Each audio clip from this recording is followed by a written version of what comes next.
जनवरी खत्म होने के पहले अगर आप गुड़हल में ये कुछ जरूरी काम कर लेते हैं तो गुड़हल के पौधे में बहुत सारी ब्रांचेस रहेंगी। जितनी ही ज्यादा ब्रांचेस रहेंगी उतने ही ज्यादा फ्लावर ब्लूम करेंगे। जनवरी मंथ बेस्ट टाइम है अगर आपके गुड़हल में आपको बहुत ज्यादा से ज्यादा फ्लावरिंग चाहिए, बहुत ज्यादा से ज्यादा ब्रांचेस चाहिए। तो आज जो आपको मैं 3-4 काम बताने वाली हूँ, अगर आप उनको जनवरी खत्म होने से पहले कर लेते हैं तो आपके गार्डन में भी गुड़हल की बहुत सारी बहार होगी, बहुत सारे फूल खिलेंगे और ढेरों कलियों और फ्लावर से आपका गार्डन महकता रहेगा। हेलो फ्रेंड, मैं सविता ग्रीन गार्डन गुजरात से। आज मैं आपके साथ में शेयर करूंगी गुड़हल प्लांट में अगर जनवरी मंथ में ये कुछ जरूरी काम अगर आप कर लेते हैं तो गुड़हल के प्लांट पूरी गर्मी बारिश आपके गार्डन में फूलों से भरे रहेंगे। ये कुछ ऐसे काम है अगर आप इनको अपने परमानेंट प्लांट गुलाब हो, मोगरा हो, चांदनी सभी में कर सकते हैं। मैं अभी आपके साथ में गुड़हल पर करके दिखा रही हूँ। यहाँ पर आप ये एक मेरा प्लांट देख रहे हैं, बहुत ही हेल्दी प्लांट है। यहाँ पर आपको दिखाई दे रहा होगा इसकी पत्तियां बहुत ही शाइनी है, बर्ड्स भी आई हुई है। ये जो दूसरा प्लांट है इसकी ब्रांचेस थोड़ी सी लगी लगी है, पत्तियां भी छोटी है। वैसे तो पत्तियां का कोई इशू नहीं है, वेराइटी पर डिपेंड होता है, लेकिन आज जो मैं फर्स्ट काम करने वाली हूँ सबसे पहले आपको वो बता देती हूँ। आज हम इसकी सबसे पहले प्रूनिंग करेंगे। प्रूनिंग करना बहुत जरूरी है। प्रूनिंग करने से मतलब कि इसकी कटाई छटाई करने से, अगर आप कटाई छटाई करते हैं पौधे की परमानेंट प्लांट की तो उसमें जो है 2 से 3 ब्रांचेस नई निकलती हैं। कुछ जगहों पर बहुत ज्यादा सर्दी पड़ रही है। सर्दी पड़ने से कुछ नहीं होता फ्रेंड्स। अगर आपके प्लांट में न्यू ग्रोथ आने लगी है तो समझ लीजिए कि आपका प्लांट जो है, जो हमारा डोरमेंसी स्टेज था उससे जो है बाहर आ चुका है। अगर प्लांट डोरमेंसी स्टेज से बाहर आ चुका है तो आपको उसकी प्रूनिंग करना बहुत जरूरी हो जाता है, क्योंकि प्लांट जो है इस तरीके के साइन देता है कि अब हम जो है डोरमेंसी स्टेज से निकल चुके हैं। जितनी भी ठंडक थी उतनी जो है पार कर चुके हैं प्लांट, तो अब इनकी जो है कटाई छटाई करना जरूरी है, जिससे कि आने वाले समय में इनमें नई नई ब्रांचेस आएंगी। जब न्यू ब्रांच आएंगी उसके बाद ही इनमें नई ग्रोथ होगी और उन्हीं में बर्ड्स बनेंगी। तो गुड़हल के प्लांट जो होते हैं बहुत ज्यादा लैगी अच्छे दिखाई नहीं देते हैं। जितने ही छोटे प्लांट रहते हैं उतने ही अच्छे दिखाई देते हैं। इनकी कटाई करने के लिए आपको कोई भी प्रूनर वगैरह लेना है, इस तरीके का प्रूनर ले सकते हैं। आपको सैनिटाइज करना हो तो सैनिटाइज कर सकते हैं। ये एक परमानेंट फ्लावरिंग प्लांट है तो मैंने इसको कोई सैनिटाइज नहीं किया है। इस तरीके से मैं इसको काफी ज्यादा प्रून करूंगी। आप चाहें तो सेमी प्रून कर सकते हैं, मैं इसको हार्ड प्रून कर रही हूँ। तो आप चाहे जितना चाहे उतना प्रून कर सकते हैं, मैं ज्यादा प्रून कर रही हूँ। तो इस तरीके से आपको प्रून कर लेना है। प्रून करना है आपको किस तरीके से आपको मैं दिखा देती हूँ। यहाँ पर आप ये नोड देख रहे हैं, ये नोड और ऊपर के नोड के बीच वाले पार्ट से आपको इसको प्रून करना है। नोड पे बिल्कुल भी प्रून नहीं करना है। अब देख सकते हैं मैंने इसकी प्रूनिंग कर दी है। अब इनकी प्रूनिंग तो हो गई है, लेकिन अब इनमें जल्दी से न्यू ग्रोथ हो उसके लिए हम क्या करें, तो उसके लिए ये प्लांट को हम देंगे फर्टिलाइजर, जिससे कि हमारे प्लांट में जल्दी जल्दी से न्यू ग्रोथ हो और जल्दी से बर्ड्स और फ्लावरिंग आना स्टार्ट हो जाए। तो अब हम करेंगे इसकी थोड़ी सी गुड़ाई, क्योंकि यहाँ पर आप देख रहे हैं छोटे छोटे से ये बीड्स वगैरह जर्मिनेट हुए हैं। तो इसकी थोड़ी थोड़ी गुड़ाई करूंगी, बहुत ज्यादा गुड़ाई नहीं करनी है। जो गुड़हल का प्लांट होता है, गुलाब का प्लांट तो गुड़ाई बहुत ज्यादा पसंद करता है, लेकिन गुड़हल का प्लांट गुड़ाई कम पसंद करता है। तो इसकी हम थोड़ी गुड़ाई करेंगे। आपकी मिट्टी बहुत ज्यादा गीली है तो आप इसकी गुड़ाई करके छोड़ दीजिए और उसके बाद में दूसरे दिन आप इसमें फर्टिलाइजर दीजिए। लेकिन मेरी मिट्टी जो है बहुत ज्यादा गीली नहीं है। अभी जो है मॉर्निंग का ही टाइम है। जैसे जैसे धूप होगी, हमारे यहाँ पर बहुत तेज धूप है, आप अगर धूप कम है तो आप जो है इसको नेक्स्ट डे अप्लाई कर सकते हैं। मैं इनमें ऑर्गेनिक फर्टिलाइजर दूंगी, बताऊंगी कि अगर आप इसको नहीं देना चाहते, आपके पौधे में कलियां बनी हुई हैं, कलियां खिल नहीं रही हैं, तो आप कौन सा फर्टिलाइजर दे सकते हैं। तो ये है केले के छिलके। केले के छिलके सभी के घरों में होते हैं, अगर नहीं है तो इनका भी उपाय रहता है। अगर आपके पास में केले के छिलके नहीं है तो आप जो है जो आलू के छिलके होते हैं उनका यूज कर सकते हैं। केले के छिलके में जो है भरपूर मात्रा में पोटेशियम और फास्फोरस रहता है, जो हमारे गुड़हल के पौधे को बहुत पसंद होता है। पोटेशियम जो रहता है पौधे में फ्लावरिंग के लिए जरूरी होता है। अगर आपको पौधे को जल्दी से फ्लावरिंग के लिए तैयार करना है तो आप ऑर्गेनिक वे में, जैविक वे में इसको पोटेशियम के लिए डाल सकते हैं और फास्फोरस के लिए। इसमें मिट्टी में मैं थोड़ा सा साइड कर दूंगी और बहुत ज्यादा नहीं करूंगी, ऐसे करके, और इनको हम डाल के और ढक देंगे।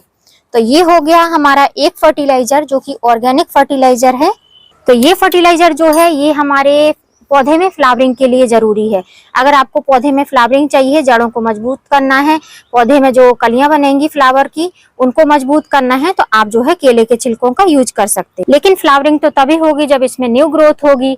जब तक न्यू ग्रोथ नहीं आएगी तब तक फ्लावरिंग कैसे होगी गुड़हल के पौधे में। पौधे में न्यू ग्रोथ के लिए हम घर पर रखी हुई चाय पत्ती का यूज कर सकते हैं। आप चाहें तो यूज टी का यूज कर सकते हैं, और आप चाहें तो जो है फ्रेश चाय पत्ती, मैं यहाँ पर फ्रेश चाय पत्ती का यूज कर रही हूँ।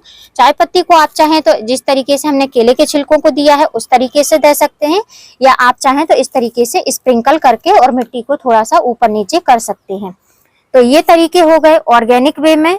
अगर आप ऑर्गेनिक तरीका यूज करना चाहते हैं, कोई पैसा नहीं खर्च करना चाहते अपने प्लांट की ग्रोथ और फ्लावरिंग के लिए, तो जनवरी मंथ में आप ये 2 काम अपने गुड़हल प्लांट पर जरूर करें। अब बताती हूँ जो कि केमिकल वे में है, अगर आप चाहते हैं तो उसको यूज कर सकते हैं। अब जो केमिकल वे है उसको मैं आपको इस प्लांट पर अप्लाई करके दिखाऊंगी, क्योंकि जब हमारे पास में ऑर्गेनिक फर्टिलाइजर नहीं होते हैं, जैसे कि मेरे पास में अभी बनाना पील नहीं है, और इस प्लांट को मेरे नीड है कि इंस्टेंट कोई भी फर्टिलाइजर इसको मिलना चाहिए जिससे कि इसकी ग्रोथ भी ना रुके, और जितनी तेजी से इसकी ग्रोथ हो रही है, जितनी तेजी से इसकी कलियां बन रही हैं, यहाँ पर देखिए बर्ड्स बनी हुई हैं, तो इनको खिलाने के लिए बहुत जरूरी है कि हमको इसको कोई भी खुराक देनी पड़ेगी।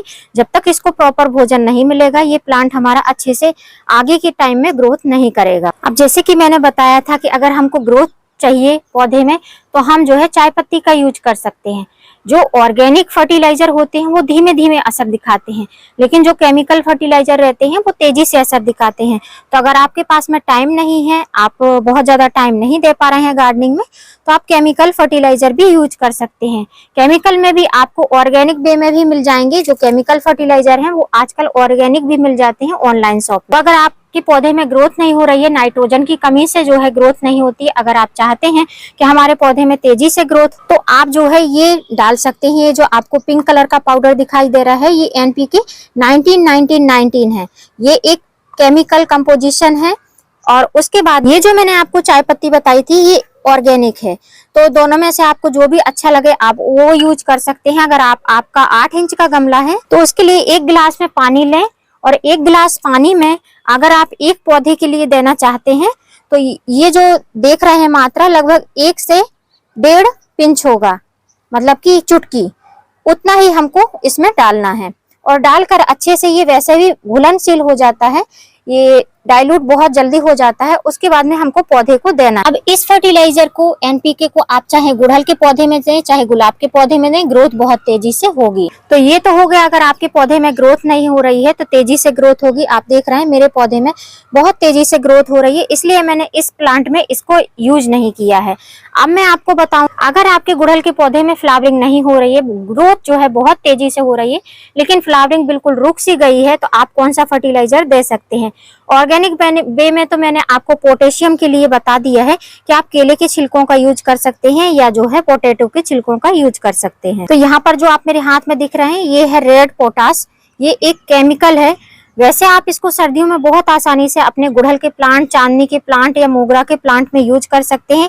ये फ्लावर बूस्ट करने के लिए बहुत हेल्पफुल होता है। अगर आपकी फ्लावर बर्ड्स जो है ड्रॉप हो रही हैं तो आप जो है पोटेशियम की मात्रा दीजिए अपने पौधे में, तो पौधे बहुत ही हेल्दी ग्रोथ भी करते हैं और उनमें फ्लावरिंग भी लगातार होती रहती है। इस फर्टिलाइजर को देने के लिए आपको कुछ नहीं करना है। 8 इंच का गमला है तो आप जो है हाफ टी स्पून, मतलब कि 4 पार्ट में से 1 पार्ट ले लीजिए, लगभग 3 पिंच आपको ये फर्टिलाइजर लेना है। उसके बाद में इस तरीके से स्प्रिंकल कर देना है। ध्यान देना है कि मिट्टी बहुत ज्यादा सौगी नहीं होनी चाहिए, और ये फर्टिलाइजर देने के बाद में आपको एज इट इज मिट्टी को ऊपर नीचे कर देना है। आपकी मिट्टी ज्यादा गीली है तो आप 1 दिन रुक के ये फर्टिलाइजर दीजिए, और मिट्टी अगर ज्यादा ड्राई है तब भी आप केमिकल फर्टिलाइजर का बिल्कुल यूज ना करें। मिट्टी में नमी होनी चाहिए तभी आप इस फर्टिलाइजर का यूज कर सकते हैं। फ्रेंड्स, अगर आपके पौधे में ग्रोथ नहीं हो रही है तो आप जो है गोबर की खाद का भी यूज कर सकते हैं। उसमें नाइट्रोजन के साथ फास्फोरस, कैल्शियम, पोटेशियम सभी पोषक तत्व मिल जाएंगे। ये 2 फर्टिलाइजर जो मैंने आपको केमिकल तौर पर बताए हैं, इनको यूज आपको करना है 15-15 दिन के अंतराल पर। अगर आपने NPK दिया है ग्रोथ के लिए तो 15 दिन बाद आप जो है पोटेशियम का यूज कर सकते हैं। इन दोनों फर्टिलाइजर को आप एक साथ बिल्कुल भी यूज ना करें, नहीं तो पौधे में जो है डैमेज हो सकता है। उम्मीद करती हूँ फ्रेंड वीडियो हेल्पफुल रहा होगा। वीडियो अगर अच्छा लगा हो तो वीडियो की जानकारी के लिए आप मुझे सब्सक्राइब कर सकते हैं बेल आइकन के साथ, जिससे कि आने वाली हर वीडियो की नोटिफिकेशन आपको मिलती रहे। फिर मिलती हूँ किसी नए टॉपिक से, नए वीडियो के साथ। Happy gardening.